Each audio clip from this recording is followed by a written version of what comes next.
Assalamu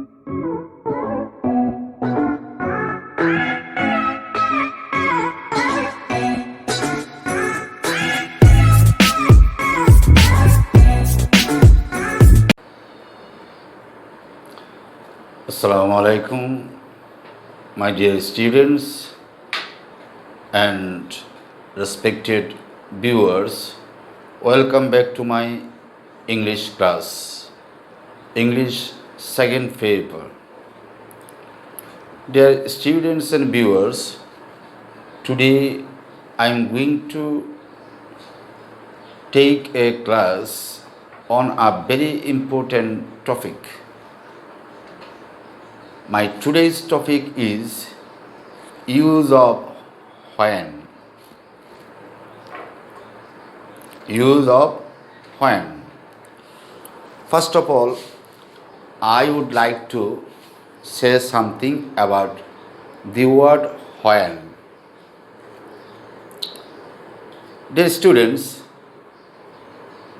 the worldly meaning of when is Bengali meaning kokon. It expresses the time. It expresses time. When এর বাংলা অর্থ হচ্ছে কখন.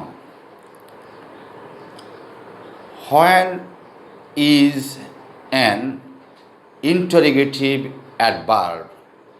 When it is used to ask or to make question. when দ্বারা যখন প্রশ্ন করা হয় তখন এটাকে বলা হয় interrogative adverb. Interrogative adverb. when যখন প্রশ্ন করার জন্য ব্যবহৃত হয় তখন এটাকে বলা হয় interrogative adverb. But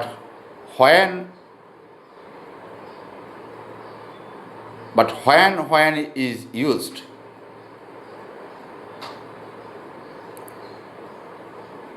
to join two or three sentences into one, then it is called relative adverb. That means when যখন দুই বা ততোধিক বাক্যকে একটি বাক্যে যুক্ত করার জন্য ব্যবহৃত হয় তখন এটাকে বলা হয় রিলেটিভ অ্যাডভার্ব। অর্থাৎ when যখন when দ্বারা যখন বাক্যকে যুক্ত করা হয় তখন এটাকে বলা হয় রিলেটিভ অ্যাডভার্ব, আর when দ্বারা যখন প্রশ্ন করা হয় তখন এটাকে বলা হয় interrogative adverb. Is it clear? তো আজকে আমরা when এর ব্যবহারটা শিখব ইন্টারোগেটিভ অ্যাডভার্ব হিসাবে, মানে when দ্বারা আমরা প্রশ্ন করব। when দ্বারা কী করব? প্রশ্ন করব। Okay my dear student and viewers, আমরা এখন পাঠে মনোযোগ দিই। আমি এখানে 10টি বাংলা বাক্য লিখেছি। বাংলা বাক্য লেখার কারণ হচ্ছে যে যখন আমরা ইংরেজিটাকে বাংলাকে মাধ্যম করে শিখি তখন এটা আমরা বিভিন্ন জায়গায় প্রয়োগ করতে পারি, এই জন্য আমি বাংলাকে মাধ্যম করি। এটা আমার নিজস্ব মতামত। আমার মতামতে যারা বিশ্বাসী তারা তো আমাকেই অনুসরণ করবে, তাই না? তুমি কখন ঘুম থেকে উঠো? তুমি কখন ঘুম থেকে উঠো? আমরা এখানে কখন শব্দটি যদি বাদ দিই তখন থাকে কি তুমি ঘুম থেকে উঠো। তো ঘুম থেকে উঠা, তো ঘুম থেকে তো সবাই উঠে, সব সময় উঠে। একজন মানুষ যতদিন পৃথিবীতে বেঁচে থাকে ততদিন সে একটা নির্দিষ্ট সময়ে ঘুমাইতে যায়, আবার একটা নির্দিষ্ট সময় ঘুম থেকে উঠে। এটা মানুষের নিত্য নৈমিত্তিক কাজ, ঘুমাতে যাওয়া এবং ঘুম থেকে উঠা। ইজ নট ইট? তো নিত্য নৈমিত্তিক কাজ তো সবসময় কী হয়? সাধারণ বর্তমান হয়, তাই না? যে কাজটা আমরা সব সময় করি বা প্রতিদিন করি সে কাজটা কোন টেন্স হয়? সেটা সাধারণ বর্তমান হয়, অর্থাৎ সিম্পল প্রেজেন্ট অথবা প্রেজেন্ট ইনডিফিনিট হয়, তাই না? তাহলে এই বাক্যটা হচ্ছে প্রেজেন্ট ইনডিফিনিট। আর কখন লাগিয়ে দিয়ে বাক্যটাকে বর্ণনা থেকে কী করা হয়েছে? প্রশ্ন করা হয়েছে। মানে ঘুমাতে কখন ঘুম থেকে উঠে, ঘুম থেকে ওঠার সময়টা জানতে চাইছে। ইজ নট ইট? তার মানে এই ঘুম থেকে ওঠা একটা কাজ, এই কাজটা কখন সংগঠিত হয় এর সংগঠিত হওয়ার সময়টা জানতে চাইছে, এই জন্য এটাকে বলা হচ্ছে ইন্টারোগেটিভ অ্যাডভার্ব। ক্রিয়া সংগঠিত হওয়ার সময় প্রকাশ করলে এটাকে কী বলা হয়? অ্যাডভার্ব বলা হয় না? তো যেহেতু এটা প্রশ্ন করার জন্য বলা হয়েছে, এই জন্য এটাকে বলা হচ্ছে ইন্টারোগেটিভ অ্যাডভার্ব। আর যখন ইন্টারোগেটিভ অ্যাডভার্ব থাকবে তখন এটা বাক্যের শুরুতেই বসবে। তাহলে আমরা প্রথমে লিখব কখন শব্দের ইংরেজি।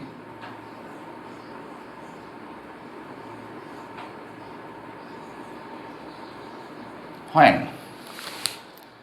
এখন যদি আমি বলি যে তুমি ঘুম থেকে উঠো, এটা সিম্পল প্রেজেন্ট টেন্স, যেহেতু এই কাজটা প্রতিদিন হয়, নিত্য নৈমিত্তিক কাজ।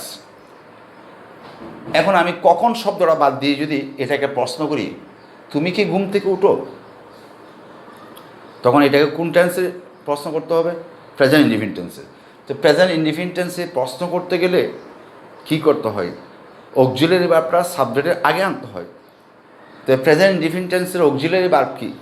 যে কোনো টেন্সে প্রশ্ন করতে গেলেই অক্সিলারি ভার্বটা সাবজেক্টের পরে না বসে, সাবজেক্টের আগে বসে, তাই না? তাহলে এটা প্রেজেন্ট ইনডিফিনিট টেন্সের অক্সিলারি ভার্ব কি? ডু, তাই না? তাহলে এখন ডু বসবে, মানে এই ইন্টারোগেটিভ অ্যাডভার্ব হয়নের পরেই কি বসবে? ডু বসবে।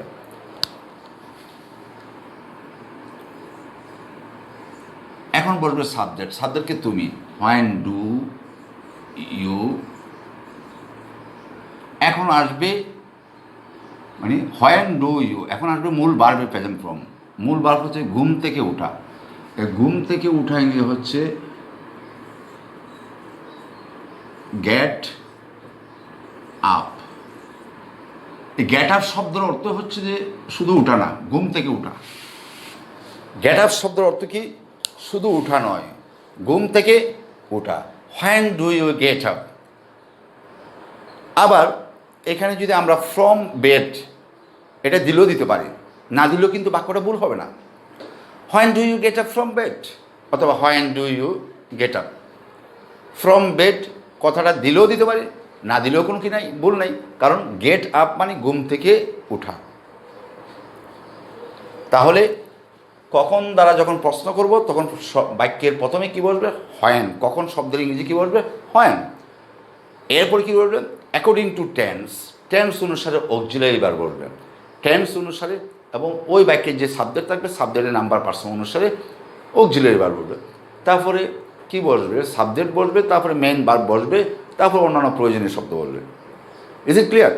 যেহেতু আজকে আমরা হোয়েন যুক্ত বাক্যগুলো সবগুলোই আমি প্রেজেন্ট ইনডিফিনিট টেন্সে লিখছি, তাহলে হোয়েনের পরে কি বসবে? Auxiliary verb. প্রেজেন্ট টেন্সে অক্সিলারি ভার্ব ডু বসবে, তারপর সাবজেক্ট বসবে, তারপর কি? মেইন ভার্ব বসবে।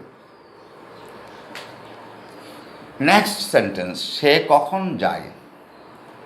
কখন শব্দটা বাদ দিলে সে যায়, তাই না?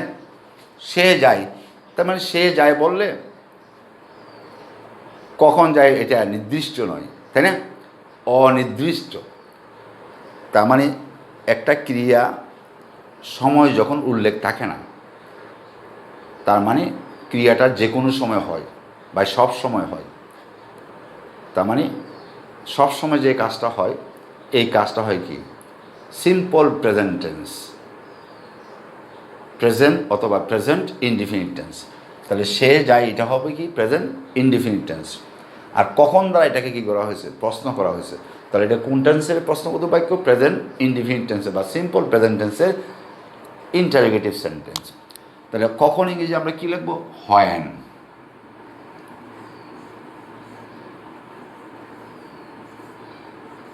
এখন টেন্স অনুসারে অক্সিলারি ভার্ব বলবে। তো আমরা জানি প্রেজেন্ট টেন্সে অক্সিলারি ভার্ব কি? ডু। কিন্তু এখানে সাবজেক্টকে সে, সেটা হচ্ছে থার্ড পারসন সিঙ্গুলার নাম্বার।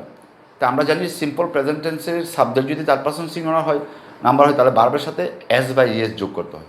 যেহেতু এটি ইন্টারোগেটিভ সেন্টেন্স, সেহেতু ডু অক্সিলারি ভার্বের সাথে এস বা ইএস যোগ করতে হবে, তাই না? তা ডুর সাথে ইএস যোগ করলে কী হবে? ডাস। তাহলে এটা হয়ে যাবে এখন ডাস। প্রথম বাক্য হয়েছিল ডু, কিন্তু এখন হচ্ছে কি? ডাস। When does. এখন বলবে সাবজেক্ট সে, ইংরেজি হি বসবে অথবা শিও বসতে পারে। হোয়েন ডাস হি, এখন হবে মূল ভার্বের present form go. When does he go. When does he go. When does he go. মনে রাখতে হবে শুধুমাত্র একটি ক্ষেত্রেই প্রেজেন্ট ইনডিফিনিট টেন্সের বা সিম্পল প্রেজেন্ট টেন্সের শুধু একটি ক্ষেত্রেই অক্সিলারি ভার্ব ডাজ হবে, সেটা হচ্ছে সাবজেক্ট যখন থার্ড পারসন সিঙ্গুলার নাম্বার হবে তখন প্রেজেন্ট ইনডিফিনিট টেন্সের অক্সিলারি ভার্ব প্রশ্নবোধক বাক্যে অথবা নেগেটিভ বাক্যে অক্সিলারি ভার্ব কী বলবে, ডাজ বলবে। আর অন্যান্য সব ক্ষেত্রে কী বলবে, ডু বলবে। তাহলে আমি মনে রাখবো শুধু subject third person singular number হলে ভার্বের সাথে এস বাই এস যোগ হবে, এবং প্রশ্নবোধক ক্ষেত্রে অক্সিলারি ভার্ব কী বলবে, ডাজ বলবে, তাই না? ওকে, নেক্সট ওয়ান। তোমরা কখন ঘুমাতে যাও? কখন শব্দটা বাদ দিলে কী থাকে, তোমরা ঘুমাতে যাও। তোমরা ঘুমাতে যাও, তো ঘুমাইতে তো প্রতিটি মানুষই যায়, প্রতিদিন একটা নির্দিষ্ট সময় যায়। তাহলে ঘুমানো এটা মানুষের স্বভাবজাত কাজ, তাই না? মানুষ না ঘুমিয়ে পারে না, এই কাজটা সব সময় করে, প্রতিদিনই করে। তার মানে এটাও কি সিম্পল প্রেজেন্ট টেন্স, শুধু কখন দ্বারা প্রশ্ন করা হয়েছে, ঘুমাতে যাওয়ার সময়টা জানতে চাইছে, তাই না? তাহলে এটা হচ্ছে ইন্টারোগেটিভ অ্যাডভার্ব। তাহলে আগে ইন্টারোগেটিভ অ্যাডভার্বটা বসাতে হবে। কখন ইংরেজি আমরা কী লিখবো, হোয়েন।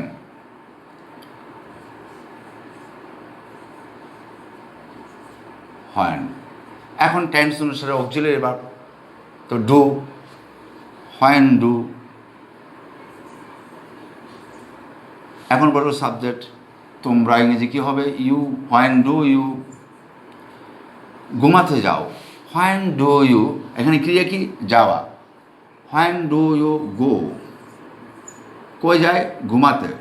টু স্লিপ নালি দিয়ে আমরা কী লিখবো, when do you go to bed. ঘুমাতে যাই আমরা কোথায় যাই, বিছানায় যাই, তাই না? তো এখানে ঘুমাতে যাওয়া ইংরেজি when do you go to bed. When do you go to bed মানে ঘুমাতে গেলে তো আমাদের বিছনায় যেতে হবে, আর বিছনার মধ্যে আমরা কেন যাই, ঘুমানোর জন্য যাই। টু স্লিপ না দিয়ে আমরা কী লিখবো, when do you go to bed. When do you go to bed, তোমরা কখন ঘুমাতে যাও। Students repeat after me. মেয়েটি কখন আসে, কখন বাদ দিলে কি থাকে, মেয়েটি আসে। তো মেয়েটি আসে, কখন আসে, এটা নির্দিষ্ট না, অনির্দিষ্ট। আর অনির্দিষ্ট কাজ সবসময় কি হয়, বর্তমান হয়, প্রেজেন্ট ইনডিফিনিট টেন্স হয় বা সিম্পল প্রেজেন্ট টেন্স হয়। তো শুধু কখন দ্বারা প্রশ্ন করা হয়েছে, তাহলে কখন শব্দের ইংরেজি রাখবো, যেহেতু এটা ইন্টারোগেটিভ অ্যাডভার্ব হোয়েন। এখন আসবে কি অক্সিলারি ভার্ব, সাবজেক্ট কি, মেয়েটি। মেয়েটি যেহেতু থার্ড পারসন সিঙ্গুলার নাম্বার, তাহলে ডু না হয় কি হবে, ডাজ হবে, হোয়েন ডাজ। এখন বলছো সাবজেক্ট মেয়েটি, the girl. When does the girl. মূল ক্রিয়া কি, আসে, come. When does the girl come. When does the girl come. When does the girl come. Next one, শিশুটি কখন ঘুমায়। শিশুটি ঘুমায়, কখন বাদ দিলে কি থাকে, শিশুটি ঘুমায়। তো ঘুমানো তো শিশুর কাজেই, শিশু সব সময় ঘুমায়, প্রতিদিনই ঘুমায়, এটাও কি স্বভাবজাত কাজ, এটাও সিম্পল প্রেজেন্ট টেন্স। কখন দ্বারা প্রশ্ন করা হয়েছে জাস্ট, তাহলে কখন ইংরেজি লিখবো আগে।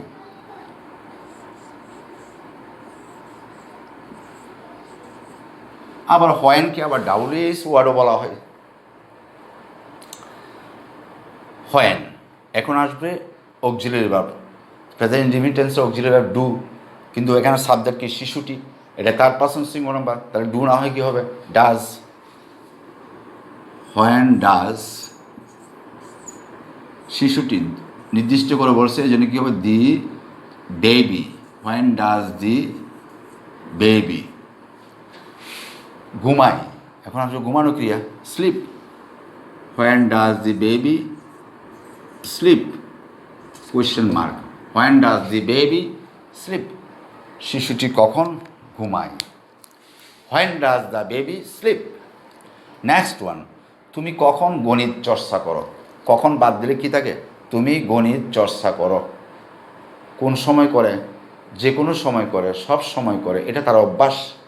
তাহলে এটা কী হবে, সিম্পল প্রেজেন্ট টেন্স।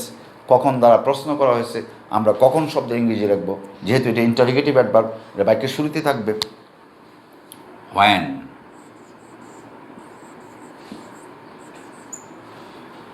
হোয়েন, এখন বলবে টেন্স অনুসারে অক্সিলারি ভার্ব, তো প্রেজেন্ট ইন্ডিফিনিট টেন্সে auxiliary do.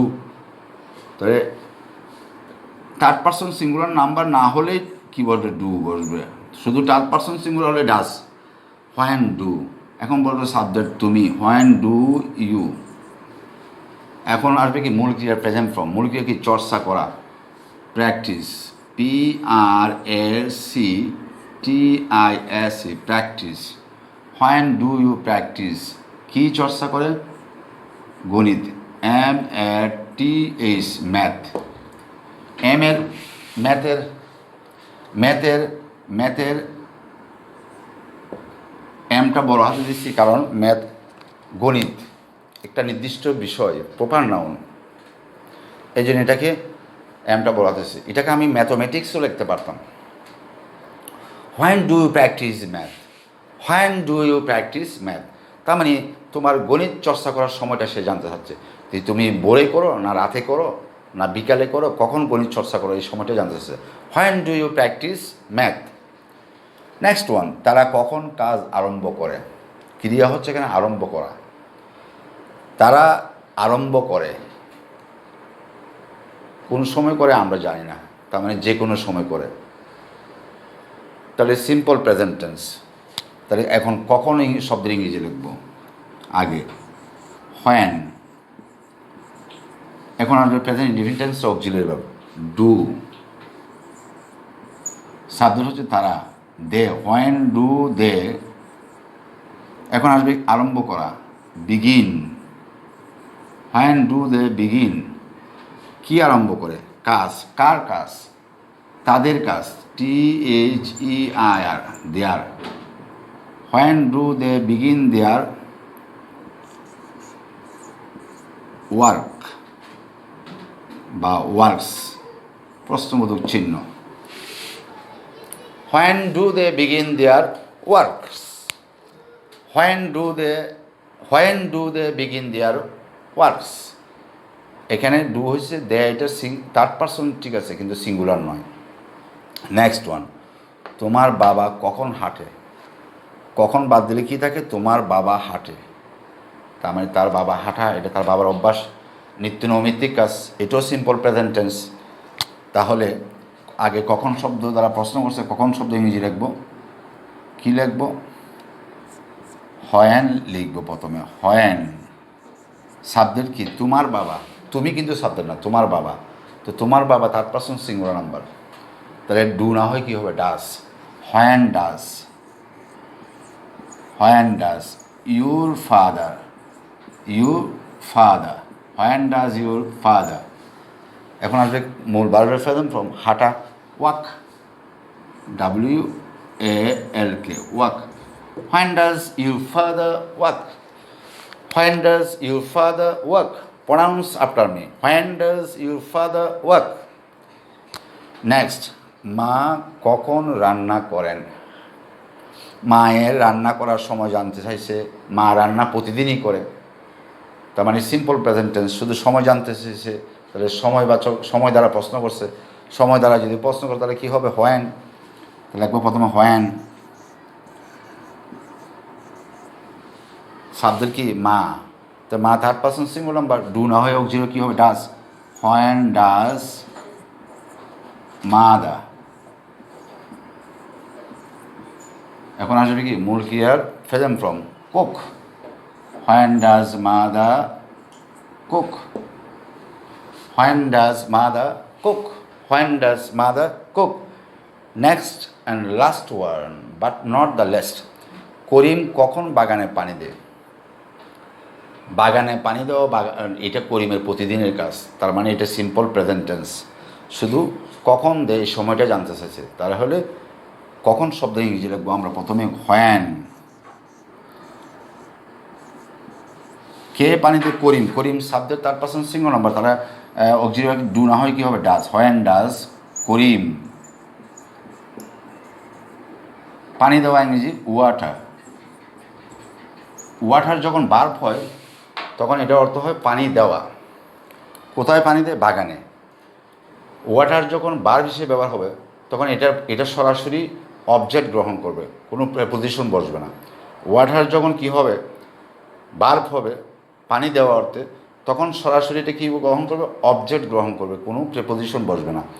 When does Karim, when does Karim, do না, হোয়েন ডাস করিম, কারণ Karim third person singular number. When does Karim water the garden,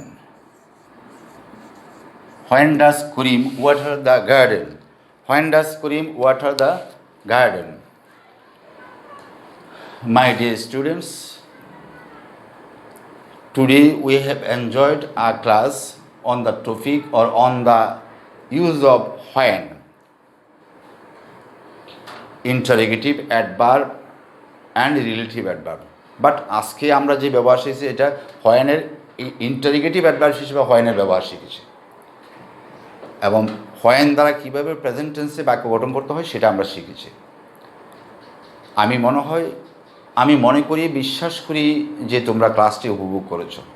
তোমরা বাসায় বেশি বেশি প্র্যাকটিস করবে, তাহলে তোমরা ভালো করতে পারবে। আজকে আর কথা না বাড়িয়ে এখানে ক্লাসটি শেষ করতে চাচ্ছি। তো at the end of the class, I would like to thank you once again for joining the class and invite you all to watch the video fully, completely. Then you will be greatly benefited. Before leaving the class, I would like to thank you once again for joining the class and enjoying the class. See you again in the next class. Till then, Allah Hafiz. Assalamu alaikum.